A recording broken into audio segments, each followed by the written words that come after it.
Salut, on se retrouve aujourd'hui pour un nouvel update. Ça fait bientôt 2 mois que j'en ai pas fait, donc autant vous dire que je suis extrêmement en retard et très contente d'en filmer enfin un pour liquider mon stock. Donc aujourd'hui, je vais vous présenter 4 BD et 2 romans. Je dis BD, mais en fait c'est pas vraiment une BD, donc il s'agit du Grimoire du Père Noël. Les auteurs sont à l'intérieur. De Alice et Hélène Brière-Haquet et de François-Marc Baillet. Donc je vous le présente maintenant. C'est pas du tout comme j'ai beaucoup de stock en fait, c'est pas du tout l'un des livres les plus anciens que j'ai lu et que j'ai à vous présenter, mais comme Noël est passé il y a pas très longtemps, j'ai décidé de vous en parler un petit peu. Alors pour l'année 2019, je cherchais des lectures de Noël plutôt orientées jeunesse fantastique, parce que les romances de Noël ça m'intéresse mais alors absolument pas. Et du coup j'ai vu que pas mal de personnes avaient lu ce livre et du coup je me suis penchée dessus. Je me suis dit pourquoi pas, ça peut être vachement cool. Alors du coup c'est un livre en fait, c'est un grimoire où on va vous présenter tout ce qui est lié à Noël, donc le Père Noël lui-même, son costume, ses reines, son atelier, la tournée des cadeaux et tout ça. Et c'est un livre jeunesse, mais c'est aussi pour les adultes. Je trouve il est magnifique. Je vais vous montrer les illustrations. Je suis tombée mais littéralement amoureuse des illustrations. C'est un travail absolument dingue. Je trouve la mise en page et les illustrations, enfin tout le travail graphique en fait, je trouve ça mais alors d'une beauté incroyable. Et mine de rien en fait, ces illustrations qui sont tellement belles, elles mettent vraiment du piquant dans la lecture. On est tellement projeté dedans, vraiment c'était une très bonne lecture, j'ai passé un super moment. Je l'ai lu très vite, hein. Il a l'air gros comme ça, mais ça se lit vraiment très très vite. Donc pour moi il vaut un 8.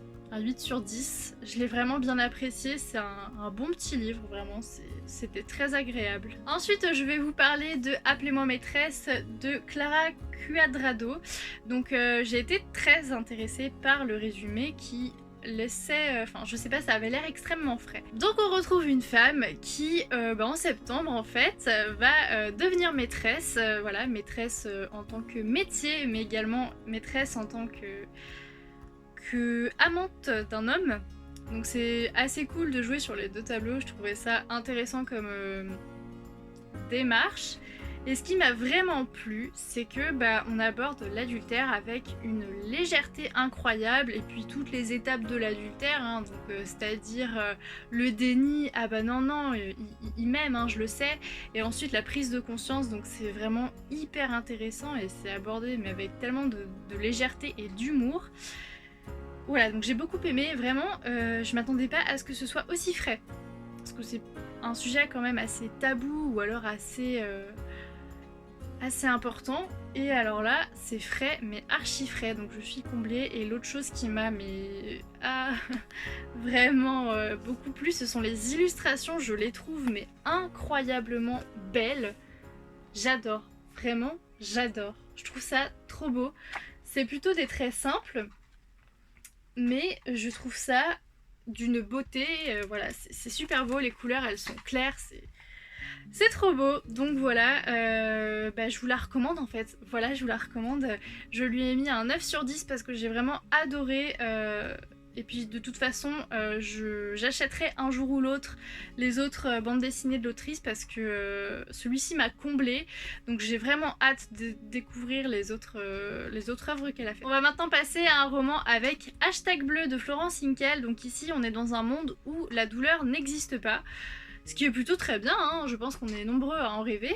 Sauf qu'en fait, pour éliminer cette douleur, parce qu'elle est quand même présente, on emmène les personnes dans une sorte de, on va dire, laboratoire en fait, où du coup, quand on ressort, on a des points bleus, comme là en fait, sur le poignet, qui dit que du coup, ça y est, on est passé là-bas. Donc on est passé là-bas et on souffre plus. Donc on va suivre Silas qui un jour perd sa petite amie, voilà, sa petite amie n'est plus là, elle s'appelle Astrid. Et du coup, il faut qu'il passe au CEDE pour éliminer cette douleur, et on va voir que ça se passe pas comme prévu, que rien ne se passe comme prévu d'ailleurs. Alors, au niveau des personnages, je suis pas convaincue. voilà, c'est des personnages que j'ai pas trop aimé. En fait, ce qui m'a un peu dégoûtée, c'est que c'est des personnages qui sont amoureux, c'est de l'adolescence jeunesse, donc c'est très cucu. Et ça, tout ce qui est romance cucu, ça m'intéresse pas du tout, j'aime pas du tout ça. Enfin, en fait, leur histoire, elle était trop étouffante, elle était trop présente, et du coup, ça m'a. J'ai trouvé ça dommage parce que l'univers qu'a créé l'autrice, il est tellement beau en fait que j'aurais préféré qu'on se centre un petit peu plus sur cet univers, même s'il est déjà très bien développé, il est très présent. Là, j'ai passé vraiment un beau moment à explorer cet univers. J'adore le concept qu'on ne peut pas, qu'on peut éliminer la souffrance. Je trouve ça très intéressant. Et aussi cette réflexion. Qu'est-ce que ça ferait si on arrêtait de souffrir ? Donc j'ai trouvé ça vachement cool, vachement intéressant, parce que même si c'est de la fiction, effectivement ça peut nous aider à imaginer ce que serait notre monde sans souffrance, et qu'il n'y a pas que des bénéfices. Donc j'ai plutôt bien apprécié ma lecture. Encore une fois, je suis pas du tout fan des personnages. C'est pour moi le point noir de cette histoire, mais sinon c'était vraiment intéressant. Et du coup il vaut un 7 sur 10. Maintenant je vais vous présenter une bande dessinée au titre très poétique. Donc Les Promeneurs sous la Lune de Zidrou et Mei Egourza. J'espère que vous voyez bien et qu'il n'y a pas trop de reflets. Ouais, je fais ça comme ça, je suis sûre que vous allez voir. Donc ici, on va suivre un homme qui est atteint d'une maladie qui ressemble au somnambulisme, c'est pas du tout le somnambulisme, et du coup, régulièrement, il se réveille dans le lit d'une de ses voisines. Donc le concept m'a beaucoup plu, je pensais vraiment que les auteurs allaient développer ça, la maladie et la relation avec cette voisine en fait, parce que voilà, c'est quand même un peu bizarre de se réveiller avec quelqu'un que tu connais pas dans ton lit. Et en fait, les auteurs n'ont absolument rien développé. Voilà, donc je suis hyper déçue de cette lecture. Vraiment, j'attendais beaucoup parce que on pouvait faire tellement de choses avec ce livre et ce concept. On pouvait faire tellement de choses. Et les auteurs n'ont pas du tout été loin. En fait, si vous voulez, dans toute l'histoire en entier, on reste en surface, mais jamais on va en profondeur. Et ça, c'est tellement dommage. Il n'y a pas d'aspect scientifique, il n'y a pas d'aspect relationnel. Il n'y a rien en fait, donc je suis hyper déçue. Je vais vous montrer les illustrations aussi. C'est plutôt des couleurs pas pastel, mais bon, c'est plutôt clair. Mais je suis pas non plus trop fan des illustrations, mais voilà, franchement je suis très déçue de cette lecture là. Donc je lui ai mis un 4 sur 10. Ça y est, j'ai enfin continué une saga. Donc il s'agit du tome 3 de Sauveur et Fils de Marie-Aude Muraille. D'ailleurs, je le dis d'avance, j'ai très hâte de lire le tome 4 et le tome 5 et de la finir en fait. Donc on suit toujours les aventures de Sauveur avec cette fois-ci des nouveaux patients. Donc c'est super intéressant et j'aime beaucoup ce concept. À chaque tome, t'as des nouveaux patients. C'est tellement cool parce que ça diversifie tellement la lecture. Et aussi ce qui est cool en fait, c'est que les patients ont chacun des problèmes différents. Donc ça c'est topissime. Et c'est marrant parce qu'en fait, plus les tomes avancent et plus on a des rebondissements ou des révélations un peu choc. Genre, je vous jure, il y a un moment dans le livre, genre, je me suis arrêtée genre en mode tellement choquée. J'étais en mode ah oui, d'accord. Voilà, donc je trouve ça cool, c'est une bonne petite lecture jeunesse, détente, avec quand même des petites révélations qui te choquent. Voilà, donc encore une fois, je l'ai vraiment apprécié.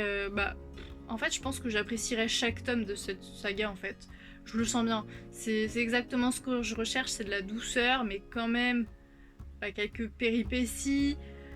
Enfin voilà, c'est un livre sans prise de tête, en fait. Donc moi, j'ai bien apprécié comme tous les autres, comme les 2 premiers tomes. Donc je lui ai mis un 8 sur 10. Et on clôture ce point lecture avec le premier tome de Et toi, quand est-ce que tu t'y mets ? Celle qui ne voulait pas d'enfant, de Véronique Cazot et Madeleine Martin. Donc le titre est assez explicite, hein. On va parler d'une femme qui ne veut pas d'enfants. Du coup, dans son entourage, les gens ne veulent pas comprendre et du coup arrêtent pas de lui dire « Ah mais c'est super bien les enfants, pourquoi tu veux pas d'enfants ? Franchement tu vas gâcher ta vie !» Donc c'est un livre, c'est une BD très cool qui fait vraiment réfléchir. Et c'est super intéressant parce que dans notre monde, il y a des femmes qui ne veulent pas d'enfants et du coup ça permet un petit peu de comprendre pourquoi, de voir pourquoi. Et je me suis pas vraiment attachée au personnage. Mais j'ai trouvé l'explication de son choix très intéressante. Et puis bah, enfin je sais pas, c'est une BD qui reflète la réalité. Quand tu veux pas d'enfants, tout le monde te dit « Mais pourquoi? C'est bien les enfants !» Voilà, donc c'est super intéressant. Et puis ça nous montre aussi qu'il faut laisser les gens faire leur choix, les gens faire leur vie. Et en plus de ça, ce qui est aussi très intéressant, c'est que comme je le disais à l'instant, quand les personnes te disent que c'est très bien les enfants, en fait, ça peut te mettre des doutes. Et du coup, on voit les doutes de ce personnage et c'est tellement bien, c'est hyper réaliste. Voilà, donc j'ai apprécié ma lecture, mais j'ai trouvé ça beaucoup trop court et pas assez développé, donc je mets quand même un 6 sur 10. J'espère que cette vidéo vous a plu, je vous fais des bisous, salut!